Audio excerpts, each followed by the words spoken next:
Why you can't trust a single news source. 11 stories that CNN got wrong, or were at least very misleading. Let's start with something simple and maybe a little uncomfortable. We all rely on the news, whether it's to understand politics, global conflicts, or just what's happening in our own country.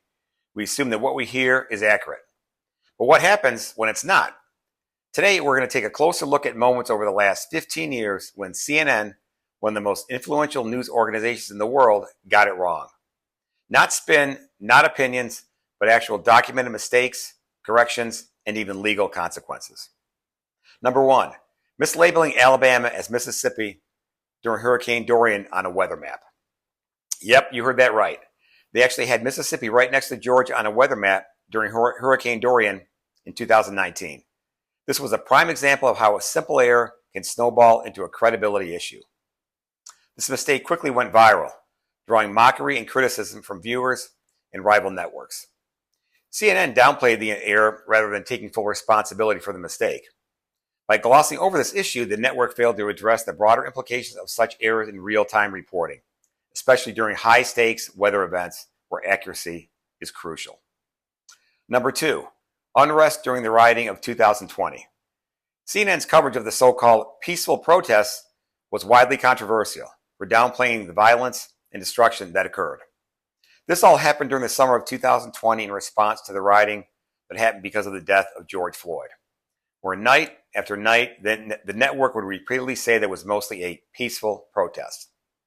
Yet this was very misleading, because as this was being reported, you could see buildings being burned down and other violence occurred in the background. All of the rioting caused approximately $2 billion in property damage nationwide. Not only that, but a report by the MCCA, the Major Cities Chiefs Association, reported that over 2,000 police officers were injured during the rioting, and that 19 deaths were reported from May 26th to June 9th alone. This was not a peaceful protest. Number three, Donna Brazile, leaking debate questions. CNN's connection to the 2016 presidential election debate raised serious questions about journalistic integrity. At the time, Brazile was a CNN contributor who leaked questions to Democratic presidential nominee Hillary Clinton.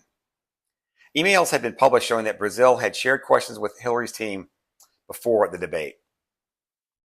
Brazile did eventually resign from her role as a CNN contributor, but the network never did acknowledge any of her actions. Number four, the Secret Service rushes Trump off the stage after he falls at a rally. This was published after the failed assassination attempt on Donald Trump in Butler, Pennsylvania. The former president appeared to collapse, but everyone knew that shots were fired and that he had been struck in the ear. The headline implied that the fall wasn't linked to the gunshot, creating a misleading narrative, probably about his health. Number five, hands up, don't shoot. CNN's coverage of the shooting of Michael Brown in Ferguson, Missouri faced significant backlash. This phase became a rallying cry for many in the Black Lives Matter movement. This was all discredited later on by investigators, including by the Department of Justice, which stated that Brown had not been surrendering with his hands up when he was shot.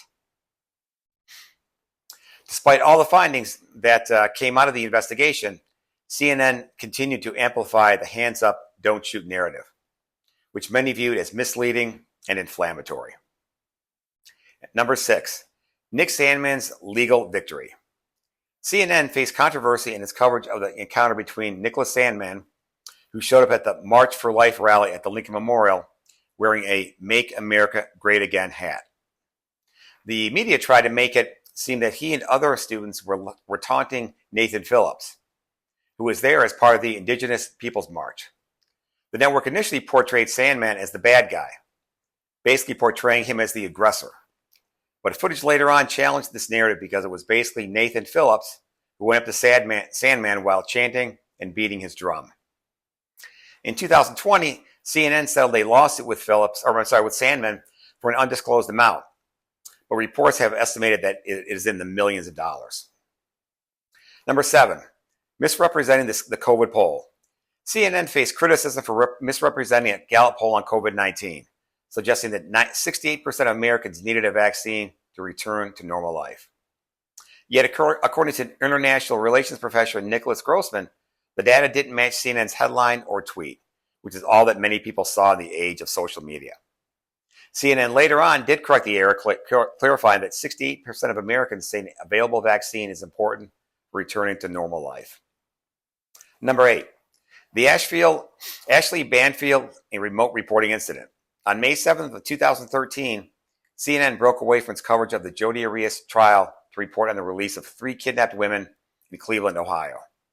Correspondent Ashley Banfield interviewed HLN host Nancy Grace, seemingly from a different location. Viewers, however, noticed discrepancies in the background, such as the same cars passing behind both anchors. It became evident later on that Grace and Banfield were merely pretending to be in different places when they were actually just 30 feet apart. This incident sparked criticism of CNN fabricating a sense of urgency and drama in the reporting, undermining the credibility of their coverage. Number 9, CNN actually asked the Democrat National Committee for Wolf Blitzer's interview questions. Yes, you heard that right. CNN actually collaborated with the DNC during the 2016 presidential election. This raised serious ethical concerns, particularly when it was revealed that the network had provided interview questions to the DNC in advance. According to reports, CNN asked for approval from the DNC before Wolf Blitzer's interview with Donald Trump. This raised serious questions about journalistic independence. CNN never did provide adequate transparency about the nature of this interaction and downplayed the significance of the request. Number 10, CNN statistical deceptions. In February of 2019, All Sides, a media bias rating platform, exposed the media's varying coverage of hate crimes. Law enforcement agencies nationwide reported 7,175 hate crimes to the FBI in 2017, a big rise from 6,121 in 2016. However, this increase was not merely a result of actual incidents, but also of more law enforcement agencies that contributed to the data. 1,000 more agencies to be exact. Left-leaning outlets such as CNN emphasized the rising data to highlight the gravity of the hate crime problems under the Trump administration, while right-leaning sources decide to explain or at least try and look deeply inside the statistics. And the last one, showing bias against, of all people, Bernie Sanders. CNN faced backlash for publishing an article that was seen by many as a hit piece against Bernie Sanders, suggesting that he made rude remarks to Elizabeth Warren. The article was released before a debate and claimed that Sanders privately told Warren that a woman could not win the presidency. Critics accused CNN of trying to portray Sanders as a misogynist. The network was also criticized for relying on anonymous sources, which raised doubts about its credibility. Well, if you want more breakdowns like this, where we cut through the noise and actually look at the full picture, make sure you follow The Truth Behind the Headlines today. Because the truth is out there. You just have to be willing to look past the narratives to find it. And please, feel free to follow my friend Kent Kohalski's website at ohiopoliticalnews.com. Once again, that's ohiopoliticalnews.com. Thanks for tuning in.